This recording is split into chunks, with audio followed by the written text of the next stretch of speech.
Church. How you doing today? Make some noise.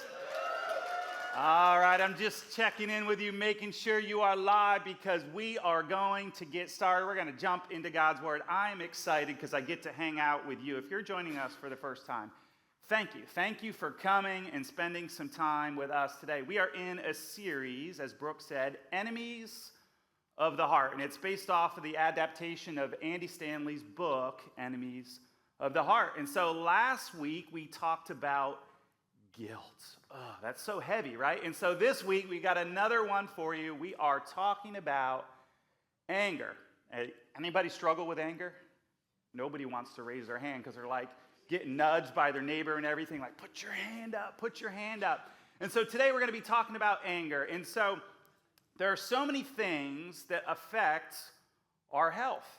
But we're actually not talking about the physical. We're talking about the spiritual, your spiritual heart. That's your core. That's your core. That's where your emotions and your will and your desires lie. And so the condition of our hearts is very, very important because everything we do, everything we think gets processed through our heart. It's central to every single decision that we make. And so today, let's define anger as this. Anger is the result of not getting something that we want. Have you ever not gotten something that you wanted? We can all put our hands up, right?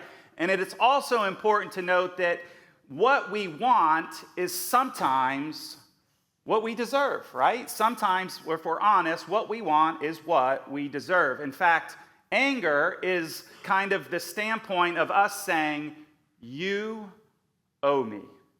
You owe me. You've wronged me. You've offended me. You owe me. It's a debt-to-debtor relationship. We don't really think that way, but if we kind of get down on a little bit of deeper level, that's exactly what's going on. And so I want to play a little game with you, okay? I'm going to show you some images on the screen, and if you feel triggered, if you feel angry, if you feel agitated, and you're like, I resonate with that one, just go ahead, put your hand in the air. I'm going to play along too. In fact, if I really struggle with it, you'll see me. I'm going to put two hands up in the air, maybe like a leg or a foot or something like that too. So let's take a look at the first image. Oh, a messy house. You just came home from work and there's stuff all over. Now listen, I see some of y'all just pointing at the person next to you. Don't do that, all right? This is a safe place. Don't point at the person next to you. Maybe it's that stuff, that pile at the bottom of the stairs that everybody refuses to carry upstairs. It's been there for a month. Maybe it's the dishes in the sink. Just nobody wants to do the dishes and you're exhausted and you're just angry at everybody else because you feel like you're the only one that picks up around the house. Anybody feel some anger on that? Okay. Let's take a look at the next one. Here's the next one. What about this one? Traffic on 95, or perhaps those people in the parking lot, there's only 2 spots left and they've parked in the middle of both of those spots. We're talking some road rage. I mean, I got to put 2 hands up for this. This is a big one for me. I struggle with this when I get in my car. And I'm just like, why are they driving so slow? Don't they know that I'm in a hurry? I need to get somewhere. And so this is a tough one. And this one is so weird because we find ourselves angry at complete strangers. We don't even know the people, and yet we're like, ah! All right, here's another one for you. Work. Now, this is a picture from a movie. That's the Bobs. But maybe you got a couple Bobs in your life. Maybe you've got a boss who's just not very kind to you. Maybe you have a coworker that's rude. Maybe when you think about work, your blood just starts to boil. Maybe your frustration is like, I don't want to think about work because I'm looking for a job. I can't get a job and I need a job, and so I just get angry every time I think about work. What about this one? Oh, whoa, the biggest reaction yet, right? So maybe some of you are like, oh, I like the one and I don't like the other. Some of you are like, I don't like either of them. Every time I hear about politics, I get so mad because Uncle Ned at the family gathering, all he wants to do is talk about politics, and so I don't like to go to family gatherings anymore. What about this one? Now, some of you are looking at that and you're like, what is that? Is that like a jump rope? Let me enlighten you guys, because I know we got some young people in the room here. I am no longer young. That's a corded telephone, all right? And what about those moments where you need some help? You got a problem, you got an issue, and so you get on the phone and you call somebody. Maybe it's a call center. Instead of a real person, you get a robot, some artificial intelligence, and you've been on the phone an hour and you still haven't talked to a real person. And when you finally talk to a real person, they tell you, you're the first person to ever have this problem. We've never experienced this before. Sorry, we can't help you. And you're just so mad because all you wanted was some help. And this is the final one. Take a look at this one. It's people. How many are like, people just make me mad? All right, you're honest. That's good. That's good. I got to put up two hands for this because people could be a lot of different things, right? There's a lot of different relationships that we have.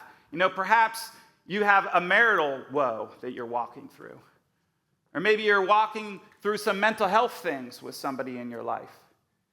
Maybe you have some adolescents living in your house, and this is why my hands are up, because I got to be honest with you, like I didn't know what anger was until I started having children, and I'd be like so patient. I'd ask them to do something, and then I'd ask again patiently, and I'd ask like 100 times, and still no difference sometimes. I'd be like,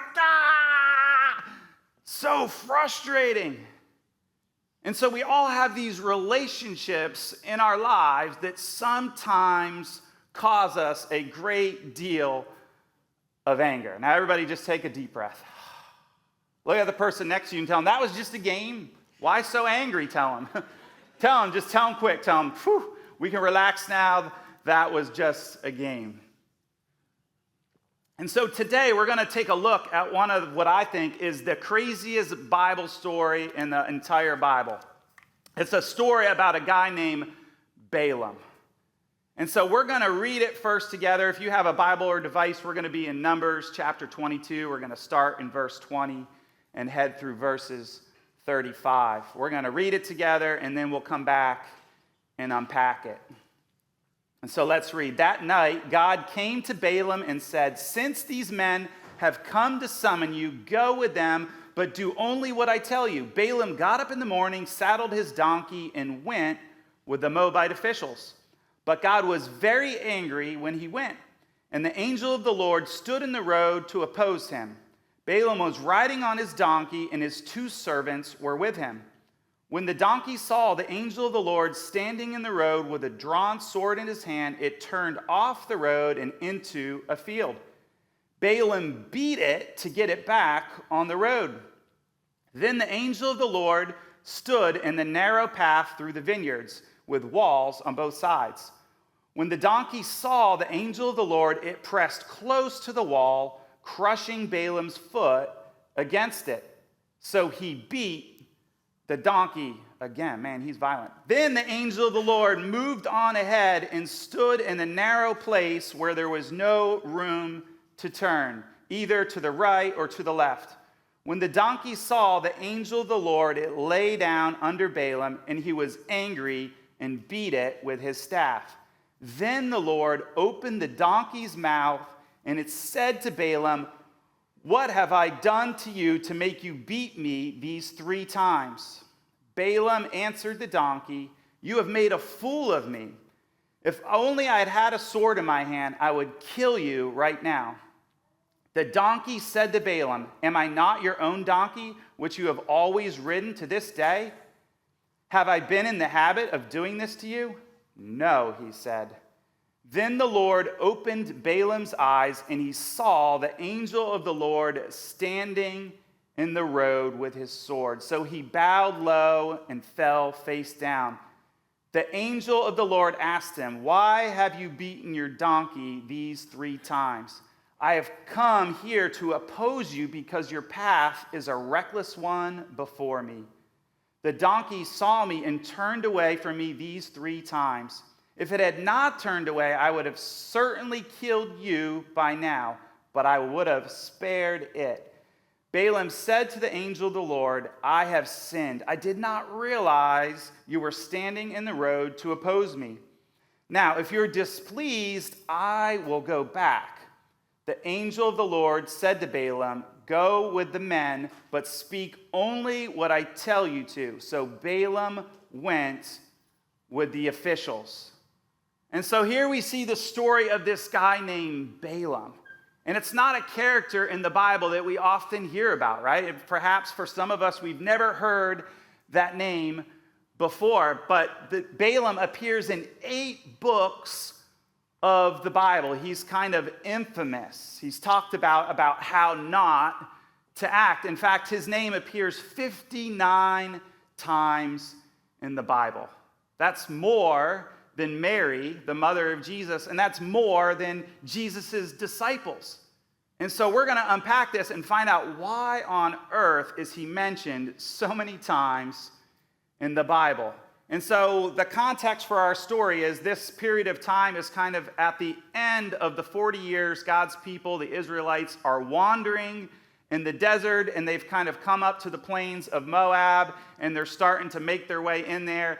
And the king, Balak, that's this other guy, not Balaam, he gets kind of nervous because he's heard about the Israelites. And he doesn't want any problems, and so what he does is he summons Balaam. Balaam lives in Mesopotamia, which is kind of modern-day Jordan.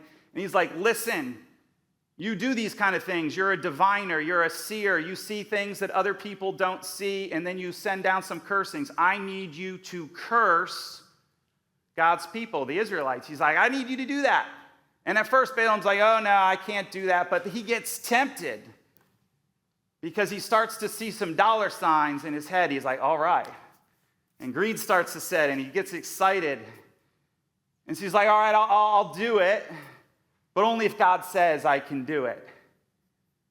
And so that's what we see here. We see the Moabite king, Balak, soliciting Balaam to go and do this because Balaam's all about that. He's about to get his money. He wants that bag of money, and he wants it fast. And so his outward appearances, and pay attention to this as we unpack it, seem like he's going to God and saying, "God, what should I do?" But his inward, his heart, and that's what we're talking about, he's got an entirely different motive, a motive that he probably feels like he is hiding from everybody else, including God. But Balaam is a prophet. A prophet is somebody who hears from God and delivers the message to the people, except in this case, he was a walking conundrum. He was a wicked prophet. But God still used him, despite his wickedness, to speak his words through Balaam. And so we see in the first couple verses, this is verse 20 through 22, we see this contradiction. At first we see, "Since these men have come to summon you, go with them," right? But then when we skip down to verse 22, it says, "But God was very angry when he went." And you're like, wow, that's messed up. Like, he told him to go, and then he's like, "I'm angry you went." And so what is going on here in our story? Well, for us to see that, we would have to skip back a little bit further and find out that he actually was told not to go. But he got so enticed with the money, he's like, "Man, I think I'm going to ask God again." I don't know about you, but some of us can relate. Like, God's given us some clarity on an issue or a topic in our life, and we're like, "We don't like that answer. I think I'm going to pray about it some more." And God's like, "I already told you to go, and here you are. You're wasting time." And so that's what's going on here. But God's just like, "All right, go ahead. See what happens." And so we see the anger of the Lord. Now, when we see these emotions, we don't have all the same emotions that God has, because the anger of the Lord is much different from our anger. His anger is righteous, and our righteousness is not on par with his righteousness. And so his righteousness is this righteous indignation. His heart breaks for people, for you and I. But his heart also breaks when things happen that are outside or a violation of his character. And so he really doesn't want Balaam to go and do these things, but Balaam is persistent on doing these things. But remember, God is holy, and he's just, and he's pure. But Balaam, he's just got his mind set on the money. And for us, sometimes we can feel this righteous indignation too, right? When we see other people and perhaps we see an injustice in their life, we get fired up. We get this righteous indignation as well, too. It's a little bit different, but we feel that way as well. We see things like rape. We see things like child abuse. We see things that break our heart for other people. And sometimes those injustices, they are directed at us. And in those situations, of course, we're going to feel anger. We're going to feel frustration. We're going to feel pain. And so today, I hope to unpack, what do we do with those feelings? Because just like we talked about last week with grief, anger is really like a check engine light for your heart. And if left unchecked, it continues to get worse and worse and worse. And so we saw in verses 23 through 27 that Balaam becomes so angry. And so what does he do? He beats his donkey 3 times. He just put that beast on blast, man. And he just got so frustrated, and it increased and it increased and it increased. And what's so ironic here is that Balaam was called a seer. That was kind of his official name for what he did. And he was supposed to see things that other people could not see. He would talk to all the gods, all different kinds of gods, and he would discern, and then he would share that with others. But we see right here that he's not seeing anything. He can't see the angel of the Lord right in front of him. In fact, it's his lowly donkey that sees the Lord. And it's funny because this is almost like a Groundhog Day for him. The same thing happens over and over, except it's not with a groundhog, it's with a donkey. And he never stops to think, why is this happening? Why is my donkey refusing to go down the path? Why is he sitting down? Why is he going across this road? And I think the same thing happens with us, right? Like sometimes we get angry over and over and over at the same thing. And we get so angry that we never stop to think, why am I getting angry? What are my triggers? What's my part in this? Is it poor communication? Is it a misunderstanding? Do I have a bad attitude? Is it that God has already given me an answer and I just refuse to yield to that? What's going on here? But Balaam, he doesn't do that at all. We see in verse 28, it says, Then the Lord opened the donkey's mouth and said to Balaam, What have you done to make you beat me these 3 times? Balaam answered the donkey, You have made a fool of me. So we see his pride's hurt there. His ego's hurt. He feels like a fool. If only I had a sword in my hand, I would kill you right now. And this is crazy to me, right? Like, he's so mad, he's seeing red, that he forgot the fact, or at least it looks that way in our story, that he's talking to a donkey. He's that mad. I don't know if you ever got that mad. You missed something big that was going on because you were so focused on what you were angry about. I was so focused about what I was angry about. He's indifferent to the whole thing. He's just entrenched in his anger. He's unfazed, unimpressed. And he just snaps back at his donkey because his pride is just so damaged at this point. And so what does he do here? Instead of de-escalating the situation, he continues to escalate it. So not only has he beaten the donkey 3 times, now he's threatening to murder him. This is wild. Verse 30 says, The donkey said to Balaam, Am I not your own donkey, which you have always ridden to this day? Have I been in the habit of doing this to you? No, he said. And so I just kind of picture this. The donkey's I thought I was your ride or die. Literally, dude, you ride on me. I've never done this to you before. Don't you think this is a little bit odd that there's something else going on here? And what does he do? He kind of de-escalates the situation by asking him, getting him to stop and think, dude, why are you so angry? Have you ever stopped to think, why am I so angry? What has triggered me to be this mad? Who or what am I angry at? And so he asks this question, and I love his reply. He's just no. It just hits him in that moment, all right, I should have seen this coming. Something's not right. Something is going on. Verse 31, then the Lord opened Balaam's eyes, and he saw the angel of the Lord standing in the road with his sword drawn. So he bowed low and fell face down. The angel of the Lord asked him, why have you beaten your donkey these 3 times? I've come here to oppose you because your path is a reckless path before me. And so today, can I just ask you, are you on a reckless path with anger? Is the path you're going down just filled with chaos? Is it filled with hurt? And I don't just mean for the other people, but I mean for you. Like, what's going on in your heart? Has enemy just taken over and started to poison your soul?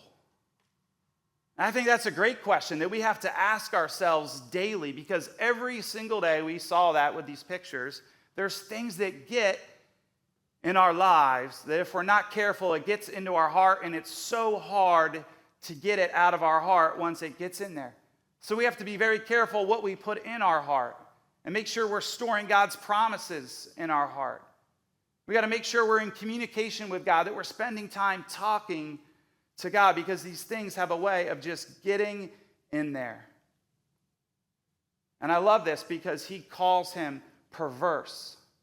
Some versions say reckless. It's just deliberately he went off course. And so the angel of the Lord's asking him, he's like, yo, what's up with your heart? Your heart has gone off somewhere. You shouldn't be acting this way. You should have paid attention. I've been trying to get your attention, not just through the donkey, but I told you not to go. You didn't listen. You're like, let me just talk to the Lord again. Let me see if he changed his mind. Time after time after time, he didn't heed the warning signs of his anger. Then in verse 34, we see Balaam said to the angel of the Lord, I've sinned. I did not realize you were standing in the road to oppose me. Now, if you're displeased, I will go back. And you're like, see, this is good. He came around. He said sorry. But how often, right? And we're good at this. How often do we modify our behavior based off the fact that the person that we've offended or the person that we're angry with is standing right in front of us? If we're honest, we probably do that all the time, right? Because it's hard to hate the person in the room. Like, yeah, I'm sorry, I messed up. But when we're insincere, when they're gone, we turn around and we go right back to what we're doing. Why? Because behavior modification, it never lasts. We have to go after heart transformation, because that will affect the way we think and the way we act and the way we live. And the crazy thing is, he asks him again, now if I've displeased you, I'll go back. Like, he already should know, because God already gave him an answer. But he's like, I'll check one more time. Let me check one more time. And so for us to experience freedom, we must fully surrender our heart to God. I don't know where you're at today, but I want to just encourage you to put down your anger. Put down your guilt, put down your pride, and fully surrender to God. He knows all about. You're like, but God, this person over here, they've wronged me. They've hurt me more than anybody could know. He knows. He knows your heart. He knows what's in your heart. You see, what happens to us and what happened to Balaam here is we were so busy looking the part instead of letting God transform our heart. We're so busy looking the part, like we got it all together. We're so looking like we're an angry person and we're just like, get out of my way, that we didn't let God transform our heart. And we're stuck in this nasty cycle of anger. And we're like, I just can't get out of this cycle. And so today I just want to pull out 2 perspectives, 2 suggestions, 2 preventative things that we could be doing from our text this morning. The first one is this: love to listen. Love to listen. Balaam didn't want to listen to God, and he certainly didn't want to listen to his donkey. And can I just encourage you, listening isn't waiting so that you can start talking. But listening, real listening, is an act of surrender. We're saying, I'm going to set down what I think I know. I'm going to try to gain clarity, try to gain some understanding, try to understand perhaps where the other person is coming from.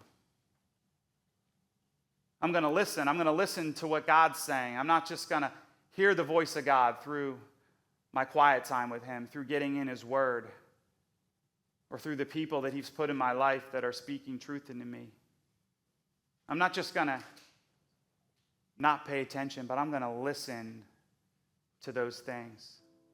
Because that's really what it is. It's the art of gaining perspective. And when we do that with God, we're saying, God, I'm not in control. I recognize you're in control. When we do that with other people, we're telling them, you matter. You matter. Let me just hear what you got to say.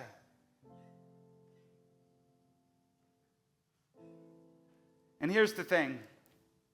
Listening suggests that we're paying attention and that we're heeding the warning signs. That we're not just rushing through in our anger like Balaam and missing all of the little moments along the way where God's been there. He's been trying to get our attention. He's been trying to speak to us through the details. But we've come up with so many excuses in our life. I'm too busy at home. If the kids would just put their stuff away, I'd have some time to spend in God's word. If so-and-so would just shut up about politics, I'd be a lot happier in my heart. We come up with all these excuses why we don't love to listen. And so listening is so important. We need to hear the voice of God. The second thing is this: it's not just what you say, it's how you say it. It's how you say it. And we see in our story that Balaam had some really, really harsh words. But then he had some even harsher actions. He beat his donkey over and over and over. But Paul says in Ephesians 4:15, it says, rather, speaking the truth in love, we are to grow up in every way into him who is the head, into Christ. So you see the element of truth and the element of love. And so we have to communicate the right thing with the right heart attitude. That's so important. And so what that means is we can't be condescending. We can't be prideful. We can't come off with an air of superiority. And so this is the difference between responding and reacting. And we see in our story that Balaam was good at reacting. There was an issue, and the first thing he did, fly off the handle and beat the crap out of the donkey, instead of taking the time to respond. And so our response should say very little about us. If you're a Jesus follower, your response should say very little about you, but much about your confidence in God. Think about that. The way we respond speaks very little about us, but much more about our confidence in our Heavenly Father, that He is in control. And even when there's things in our life that are out of control that make us upset, that He is still in control. Proverbs 15:1 says, a soft answer turns away wrath, but a harsh word stirs up anger. Stop yelling, right? Nobody was ever convinced because you yelled and screamed at them, right? But we all resort to that. We're all just like, stop. But then there's some of us, we don't do any yelling. We're kind of passive-aggressive type, and we just use those really bad nonverbal cues.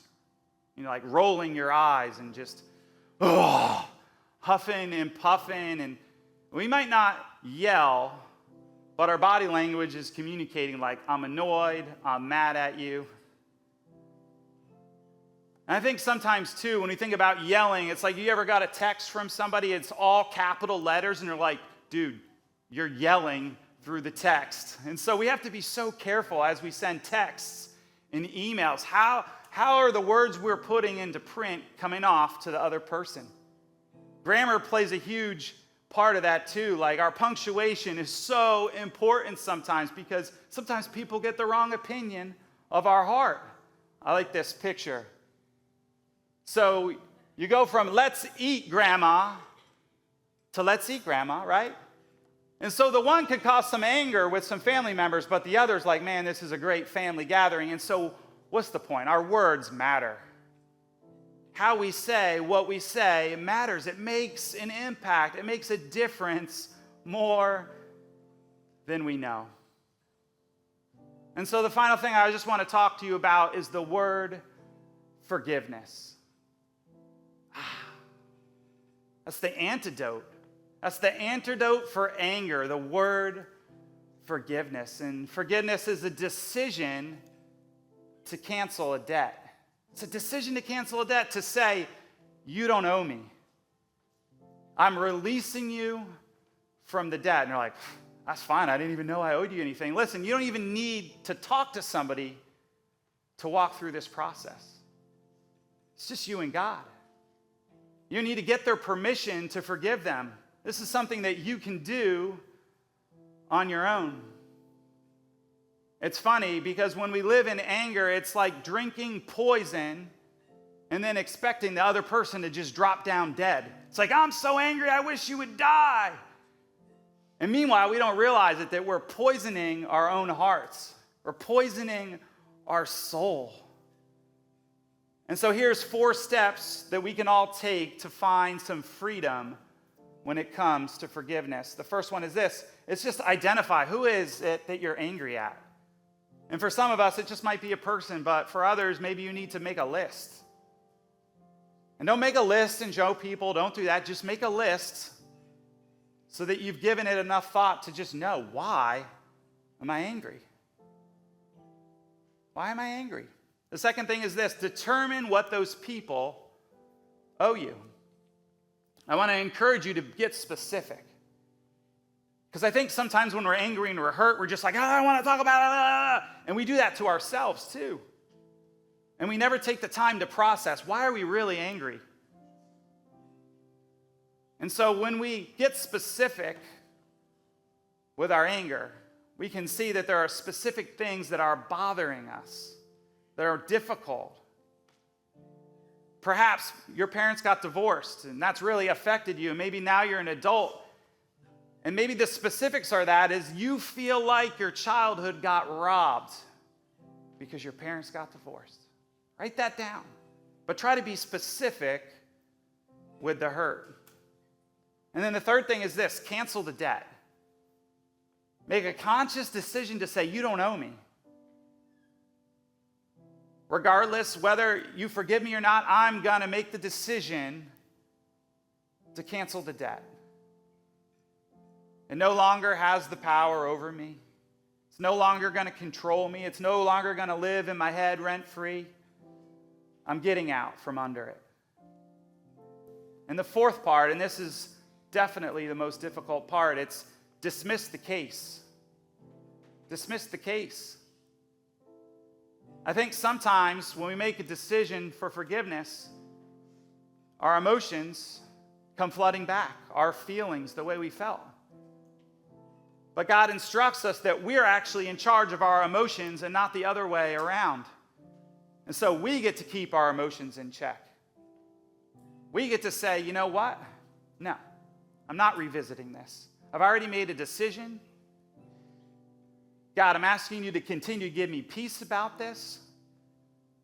But the case is closed. I'm not going to let my mind go there. I'm not going to let these words come back out of my mouth. I'm not going to badmouth this person anymore to anybody else. This is for real. I'm going to dismiss the case. And I think why we struggle with this sometimes is that sometimes when it comes to forgiveness, we feel like we're rewarding our enemy. Like they've hurt us so bad, and like this feels like a reward. You don't deserve a reward for what you've done to me. But in the shadow of the cross, it's just a gift from one undeserving person to another. It's just one undeserving person to another. Because at the end of the day, we're all undeserving. But then there was Jesus. He made a way. He's the way maker. When there was no way, he made a way. And if you're a follower of Jesus, you got something you didn't deserve. That's grace. It's the unmerited favor of God upon your life. It's forgiveness. And we can extend that to other people because Jesus first extended it to us. Because forgiveness is that gift that ensures my freedom from the prison of bitterness, the prison of resentment, the thing that just weighs down my heart and my soul. We can give it to God. We can lay it at his feet. We can say, God, you know what? I've sinned myself. I've fallen short. I've missed the mark. I know I'm pretty angry right now. And God, maybe I'm a little bit angry at you. But God, help me with that. I know that's not right. It's not what I want for my life. I know that's not what you want for my life. And God, I acknowledge, I believe, I have faith that you sent your son Jesus for me. And I freely confess it with my mouth and believe it in my heart that Jesus is Lord. Maybe that's you. Maybe you need to cry out today and talk to God. For others, we've been wrestling with some unforgiveness. Maybe you've been walking with God, but you've just gone down a path of anger. And it's spiraling, and you're just so mad. I just want to encourage you as I pray in a moment to just spend some time and talk to God. Love what Paul says in Romans, if possible, so far as it depends on you, live peaceably with all. And that's my question. Are you doing everything within your power to live at peace with the people that God's put in your life? And so in the stillness of this moment, if you would just bow your head and close your eyes, I just want to encourage you to talk to God. Even if you've never talked to God or you don't know the words, just talk to him in this moment. Just get in a quiet space just for a moment and say, God, I'm angry. I'm hurt. God, I like to use that word frustrated, but I know that's just another word for anger. Tell him all those things. He wants to hear from you. He wants to hear your heart. Say, God, search me, search my heart. If there's anything in my heart that isn't of you, God, remove it and replace it with your truth. And so, God, today we give it to you. Lord, if there's anybody in this room that does not know you as their Lord and Savior, today is the day. There's no time like the present. And so if that's you, tell God, I'm a sinner. I've fallen short. I've missed the mark. But I believe you sent Jesus. That he died for my sins, he paid the price, and that 3 days later he rose again. And I believe. God, I'm declaring that truth over my life today. I know tomorrow might have some bumps in the road, but I'm walking with you. Come into my life and make me brand new. And God, for those of us in the room that are struggling with anger, God, work in these situations. Work in our hearts. Work in all the areas that we're not even aware of. God, we freely confess that we need you. Life is already so difficult, but there's hope because of Jesus. And so, God, help our words and our actions to be a reflection of your goodness in our life. God, if there's anything on our heart at this moment that's just poisoning our soul, we lay it out to you.